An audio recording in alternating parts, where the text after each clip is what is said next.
Qala Rasulullah sallallahu alaihi wasallam, Rasulullah bersabda, "Thalathatun la tartafi' salatuhum fawqa ru'usihim shibran." Thalathatun, ada 3 golongan. La tartafi', tidak terangkat, tidak naik. Salatuhum, salat mereka. Fawqa ru'usihim, di atas kepala mereka. Shibran, shibran sejengkal.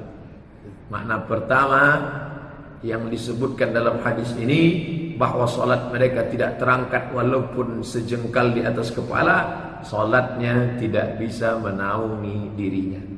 Masih syukur, artinya salatnya masih diterima, hanya sekedar tidak bisa menjadi naungan. Masih ada naungan yang lain, masih dinaungi dengan sedekah, masih dinaungi dengan jabatan, masih dinaungi karena persahabatan karena Allah. Tapi makna yang kedua yang lebih fatal, makna tidak terangkat walaupun sejengkal, salatnya tak diterima Allah subhanahu wa ta'ala, karena tidak terangkat, tidak bisa dibawa oleh malaikat, tidak cukup syarat. Nauzubillah. Siapakah orang itu? Yang pertama,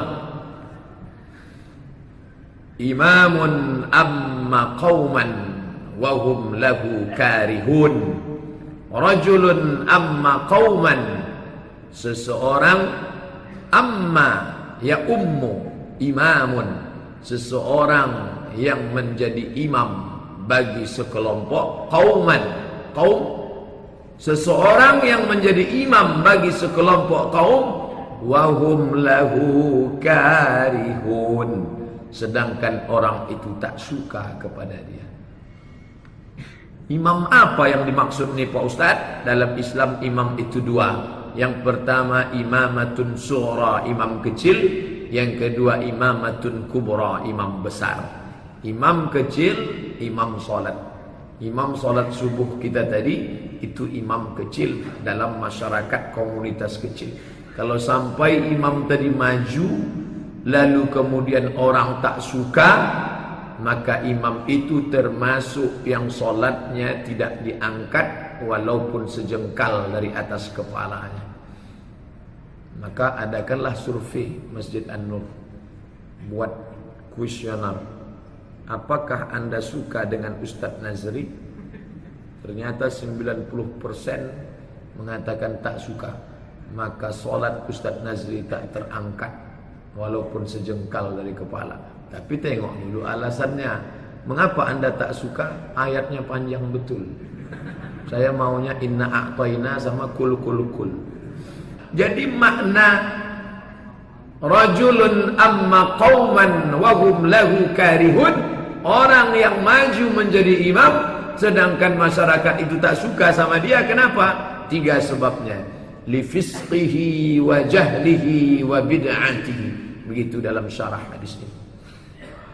Dia maju, orang tak suka. Yang pertama karena dia fasik, yang kedua karena dia jahil, yang ketiga karena dia pelaku bid'ah. Apa jahil itu Pak Ustaz? Jahil itu lawan daripada alim. Alim artinya berilmu, paham dia tentang ilmu politik, mengerti dia tentang ilmu agama, bagaimana menguasai orang lain. Innallaha ya'murukum an tu'addul amanat. Allah menyuruh engkau meletakkan amanat. Wa idza hakamtum bainan nas an tahkumu bil adl. Kalau engkau menetapkan hukum, tetapkanlah dengan adil, amanah dan adil. Dia tidak fasik. Apa itu fasik? Melakukan perbuatan dosa secara terus-menerus dengan sengaja. Itu fasik. Tahu dia itu dosa, tapi dia terus lakukan, maka itu fasik. Ingat, wallahu la yahdil qaumal fasiqin. Allah tak memberikan hidayah kepada orang-orang yang fasik. Yang ketiga bid'ah. Bid'ah itu apa? Perbuatan yang dia buat-buat, tidak ada dalil qauli, tidak ada dalil fi'li, tidak ada dalil takriri. Selama ada 3 dalil ini, tidak bisa dikatakan bid'ah. Siapa pemimpin yang tidak disukai rakyatnya karena dia zalim, karena dia fasik, karena dia pelaku bid'ah, maka salatnya tak terangkat walaupun sejengkal dari kepala. Akhirnya umat Islam takut jadi pemimpin. Sampaikan juga hadis tentang balasan untuk pemimpin yang luar biasa. Sab'atun yuzilluhumullahu fi zillihi. Ada 7 golongan yang akan mendapatkan naungan Allah ketika tak ada naungan. Imamun adilun, pemimpin yang adil. Mesti seimbang. Bapak Ibu yang dimuliakan Allah Subhanahu wa taala. Jadi kalau sampailah kita menjadi imam kecil, imam masjid, imam musalla, maupun imam besar, RT, RW, camat, lurah, bupati, gubernur, wali kota, orang tak suka gara-gara kita jahil, gara-gara kita tak adil, gara-gara kita fasik, gara-gara kita pelaku bid'ah. La tartafi' salatuhum fawqa ru'usihim shibran. Salatnya tak terangkat walaupun sejengkal. Yang kedua, imra'atun batat wa zawjuha 'alaiha sakhitun. Imra'atun, perempuan, batat, tidur. Kenapa dia? Wa zawjuha 'alaiha sakhitun, suaminya dalam keadaan murka, dalam keadaan marah, dalam keadaan tak suka. Maka perempuan ini kalau mati, meninggal dunia, salatnya tak terangkat walaupun sejengkal dari kepala, tak diterima Allah Subhanahu wa taala. Maka di situ dijelaskan ulama, marahnya itu karena apa? Karena perempuan itu tidak menunaikan kewajibannya sebagai perempuan. Murka suaminya, maka perempuan itu la tartafi' salatuhum, tidak terangkat salatnya, shibran, walaupun sejengkal. Apakah berlaku itu kalau dibalik? Dibalik, seorang istri murka kepada suami, apakah itu juga bisa terjadi? Solat suami tidak terangkat? Ya. Siapa yang mengatakan demikian? Wa qala al-muzhiru wa kadzalikal aksu.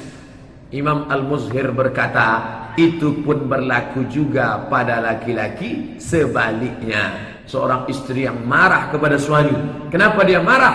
Karena suami tak melaksanakan 5. Tidak ada nafkah makan, tidak ada nafkah tempat tinggal, makan, pakai, tempat tinggal, pendidikan, perhatian. Ingat, laki-laki pun juga sholatnya tak terangkat sejengkal dari kepala, gara-gara dia tidak menunaikan kewajibannya yang merupakan haknya. Artinya, jagalah aturan kita masing-masing. Sebagai suami, tunaikan kewajiban kita menjadi hak istri kita. Makan sudah kasih? Sudah Pak. Pakaian sudah? Sudah. Tempat tinggal? Sudah. Pendidikan? Sudah. Perhatian? Sudah. Cukup. Begitu juga dengan perempuan. Apa yang dia suruh sudah saya lakukan Pak Ustaz. Yang terakhir, yang ketiga. Wa akhawani mutasarimani. Akhun, 1 orang. Akhawani, 2 orang. Mutasarimani, berkonflik, berkelahi, bertikai. Yang putus silaturahim, bersaudara. Oh, yang Ustaz masuk itu bersaudara, maksudnya saudara kandung Pak Ustaz. Innamal mu'minuna ikhwah. Semua orang beriman bersaudara. Saya tak tengok bapak orang Minangkabau, orang Batak, orang Jawa, orang Melayu, orang Sunda, orang Banjar, orang Bugis. Kita semua bersaudara. Apa yang mempersaudarakan kita? Asyhadu an la ilaha illallah wa asyhadu anna Muhammadan Rasulullah. Makanya Nabi mengajarkan la yu'minu ahadukum, kalian tidak beriman hatta yuhibba li akhi. Akhi. Saya manggil bapak akhi. Manggil perempuan ukhti. Akhi, kita tak seibu seayah, tapi kita dipersaudarakan oleh la ilaha illallah Muhammad Rasulullah. Kalau sudah bersaudara, la yahillu li muslimin ayyahjura akhahu. Tidak boleh seorang muslim mendiamkan saudaranya fauqa 3 layalin, lebih dari 3 hari 3 malam. Jangan didiamkan, itu saudara. Dia itu kawan kita. Pak Ustadz, bolehkah saya mendiamkan saudara saya? Karena kalau saya ngobrol dengan dia, dia suka menceritakan aib orang lain. Tak boleh. Jadi saya ngobrol sama dia, say hello saja. Assalamualaikum, apa kabar? Good morning, selamat pagi. Langsung pergi. Ini kabarnya anak si Anu. Sebentar, aku ada pula urusan. Tapi untuk diam putus sama sekali tak boleh. La yadkhulul jannah, tak masuk surga. Siapa yang tak masuk surga itu ya Rasulullah? Qati'ur rahim, orang yang memutus tali silaturahim. Orang yang memutus tali silaturahim. Qati'ur rahim. Tak putus hubungan dengan Allah, tapi bisa putus disebabkan memutus tali silaturahim. Makanya solatmu tak terangkat. Solat tahajud rajin, solat duha rajin, solat isyraq rajin, solat awabin rajin, solat witir, solat sunat mutlak, solat sunat tasbih, solatnya banyak. La tartafi fawqa ru'usihim shibran, tak terangkat di atas kepala walaupun sejengkal. Kenapa bisa begitu? Akhawani mutasarimani, dua orang yang bertikai, berkelahi, berkonflik. Ingat, menghindar bukan berarti putus. Yang tak boleh itu putus. Saya sekedar menghindar aja nih Pak Ustaz. Saya kalau tetap nanti sama dia banyak kekacauan. Oke, menghindar. Tapi SMS selamat tahun baru hijrah 1438. Semoga kita selalu istiqomah. Harus. Dan saya putus sama sekali. WhatsApp grup mohon maaf zahir dan batin. Harus. Aku hanya menghindar saja. Karena kalau tak menghindar, aku tak tahan cakapmu kasar. Ngomong sama kamu nih 5 menit, menit pertama saja yang damai, menit kedua ketiga hancur macam kaca jatuh ke batu. Menghindar, tapi putus tidak. Bapak Ibu yang dimuliakan Allah Subhanahu wa taala, terima kasih atas segala perhatian. Mohon maaf atas segala kesilapan. Subhanakallahumma wa bihamdika asyhadu an la ilaha illa anta astaghfiruka wa atubu ilaik. Wassalamualaikum warahmatullahi wabarakatuh.